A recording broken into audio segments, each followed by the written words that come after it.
all to have this vaccination for my kids, just so that I don't want to drop dead on them, or I don't want them to lose me. I don't want to lose them. All these the normal, natural responses, I think. And then so I went and I got the notification, you can come and get, and I was holding out for AstraZeneca because it came from Oxford.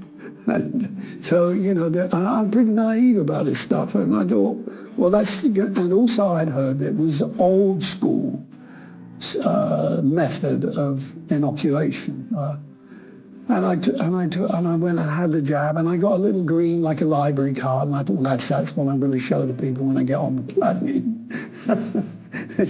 So there's a lot of funny stuff about it, and within several hours, I was shaking like a leaf, and I went to bed early, and I couldn't get warm, and I thought, am I running a fever? I was boiling hot and sweating, and then I was cold, and I was out for the count for about a week, and I had been preparing for a project where I was going to be playing acoustic guitar with a couple of musicians, and we were going to film it. That week knocked me out, and I had to start again from scratch, and I was okay, but it didn't come off as well as I would like to, because I would professionally, it was a huge setback, and it frightened the shit out of me because I didn't know how long it would last. Bit by bit, I realized that I probably shouldn't have had the first jab, but then I was offered the second, and I thought, well, what have I got? What's the point in stopping now? So I went and had the second, and then it got really bad. And within about a week, I had lost. My hands didn't really work. I suffer from a condition already called peripheral neuropathy, which is nerve damage pain, really, which means that I can get numb or pins and needles. When I had the second jab, and they do say that condition, by the way, is progressive and it's incurable. So I had expected it to be, it's manageable. I expected it to be something that would gradually grow worse as I got older, into my 80s or whatever. But always, I could get some ice pack or whatever, it would be fine. This ramped up from, on a scale of 10, say, from 3 to 8 or 9. Agony and chronic pain is not, when you know that nothing will work, there's no medication you can take that will help, is very, very frightening. And the worst thing is you don't know when it's going to wear off or when it's going to go away. So that was, that was what frightened me the most, medically, health-wise.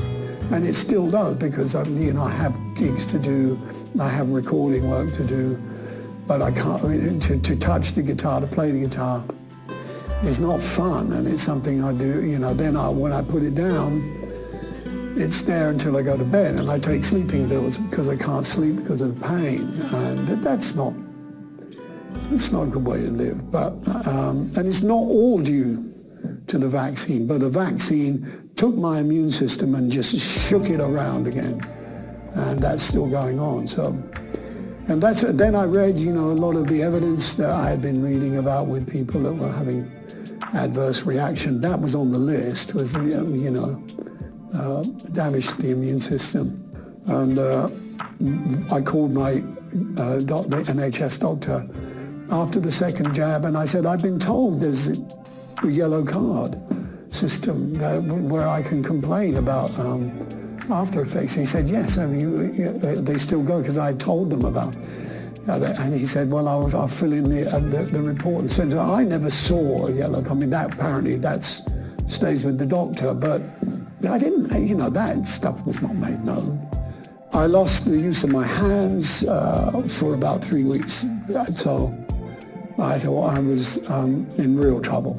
And that's about that point. I was invited by Robin Minotti to talk about it, because and it was easy to say yes, because I realized that I'm definitely, by then I realized I wasn't the only one that was suffering adverse reactions, and I wear I can't touch anything cold or hot. I have to use these.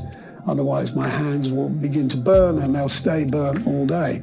Whether or not I have gigs to do in the autumn, I know maybe vitamin D will help. There's not much else that does do anything other than being really careful. And that's my experience from having had the second jab. And I went to my doctor pretty quickly and said, I can't have any more vaccinations. This is not possible for me because I don't know what will happen. I don't know what will happen next. And from what I read and from what I've been told, there would be a booster in the autumn. And I said, I have to have a document that says I'm allergic. I can't have COVID vaccine, which I have in my backpack next door. And I don't know where that will lead me, because the next thing through it all, actually, the point that I should have made earlier is that I believe most of all in free speech and freedom of movement, choice of movement, and life, and love and kindness. And with all of this exposure to the polarization of the politics and the medicine and the science, I found it very difficult to be